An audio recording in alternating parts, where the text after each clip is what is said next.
Algebra Unit 5, Lesson 13, Notes 13, Residual Plots. Remember, when a relationship between two numerical variables, x and y, is linear, a straight line can be used to describe the relationship. Such a line can then be used to predict the value of y based on the value of x. When a prediction is made, the prediction error is the difference between the actual y value and the predicted y value, and that is called a residual. The least squares line is a line that is used to model a linear relationship. It is the best line in that it has a smaller sum of squared residuals than any other line. Again, the residual is the actual y value subtracted by the predicted y value. The gestation time for an animal is a typical duration between conception and birth. The longevity of an animal is the typical lifespan for that animal. The gestation times in days and longevities in years of some animals are shown in the table below. Use your calculator to find the equation of the least squares regression line. Then calculate the residuals and fill in the chart. Round to the nearest hundredth. Okay, so again, you're going to go to Stat, Edit, enter in gestation time for L1 and longevity for L2. Go ahead and pause the video and take a moment to do that. Okay, hopefully you did that on your calculator. You got some practice. The equation is y equals, and it says to the nearest hundredth, 0.03x plus 7.30. We then have to calculate the residuals and fill in the chart. So before we calculate the residuals, we have to figure out the predicted value. So what we're going to do is we're going to take each and every one of these x values and plug them in for x in our equation. I'm not going to show the steps. I know you can jot them in your or plug them in your calculator quite simply. So we have, for our first one, 52.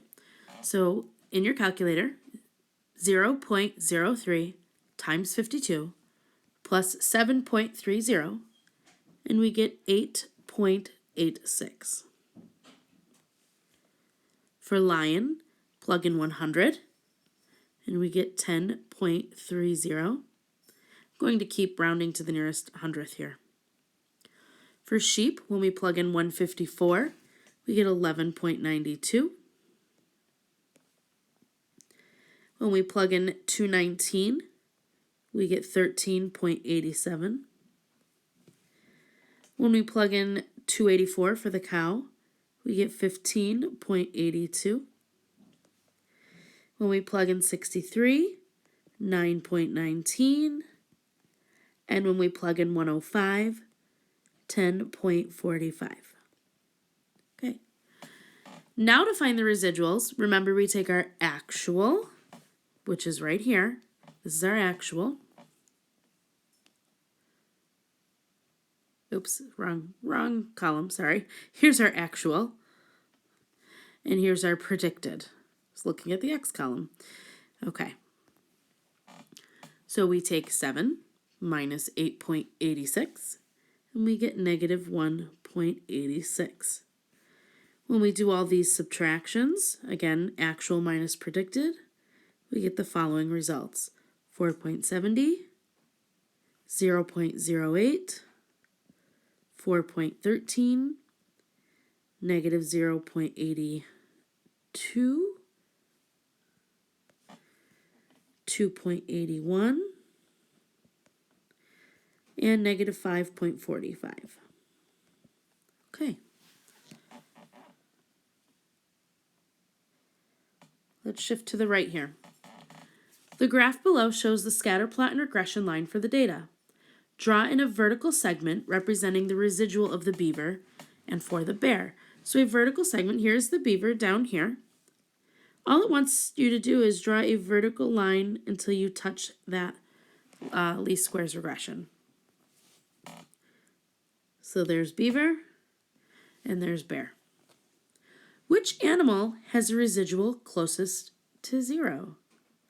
Well, the residual closest to 0 is the one that's closest to the line, which is this residual plot right here. And if I had to take a guess at it, the one closest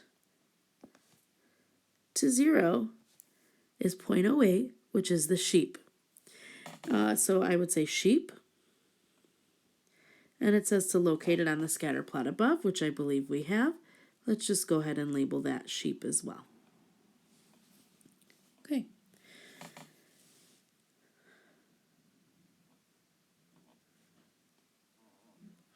A residual plot is useful in determining if the model we chose is the best fit for our data. To make a residual plot, graph the x value on the horizontal and the residuals on the vertical. So we are concerned with our x values and our residuals. Okay, there's a reason why your x-axis is through the middle of this graph. Our residuals are counting in the negatives and in the positives. Looks like they're counting by 2.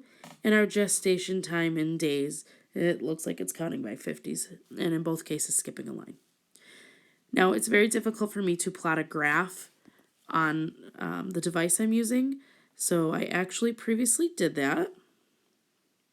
And here's what it should look like. Again, there's a lot of estimation going on here, so as long as you're pretty close, you should be good. Consider the general shape of the residual plot. Would you say that the shape is a random scatter of points, or does there appear to be a pattern? Would you see any sort of pattern in here? They seem to kind of form a circle, I guess, sort of, but no, there's no pattern. So we would say that this is random. Really what you're looking for is to see if it creates some sort of curve. And in this case, it doesn't. My points are all over the place.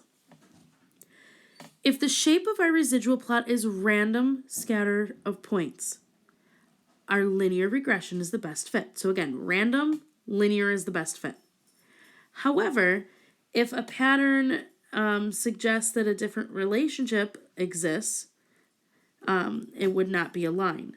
So again, if there's some sort of pattern, if you saw some sort of curve up or down, that would suggest that it shouldn't be a linear relationship.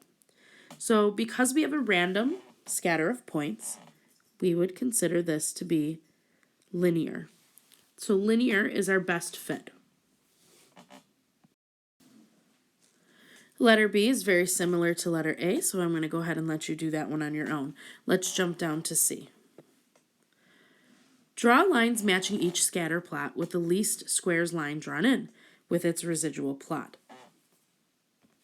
Okay, so I want you to notice here on our scatter plots, it kind of curves that way, and this one curves this way.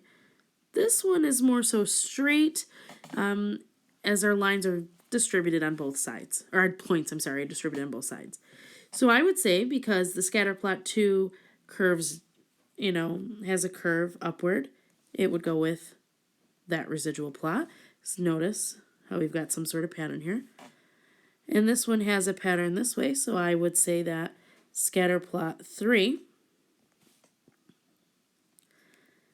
connects with that one, leaving scatter plot 1 to go with the middle residual. And notice how in this middle residual, the points are all over the place. Okay, there's no pattern, there's no curve. It's a true scatter plot here. So which scatter plot 1, 2, or 3 is best represented by a linear model? So the one that would be best represented by a linear model would be, in fact, scatter plot 1.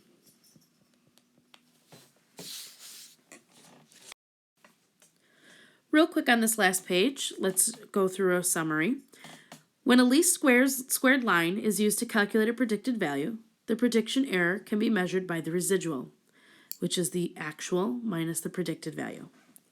On the graph, the residuals are the vertical distances of the points from the least squares line. To make a residual plot, plot the x values on the horizontal axis and the residuals on the vertical axis. A random scatter of points in the residual plot indicates a linear relationship in the original data set. A pattern in the residual plot indicates that the relationship in the original data set is not linear. Basically, what I want you to take from this is what's in bold. If there is no pattern in the residuals, the model for the data is a good fit. Not date, data is a good fit. and vice versa. And then below are some calculator instructions on how to calculate the equation of the least squares line, construct a scatter plot, and construct a residual plot.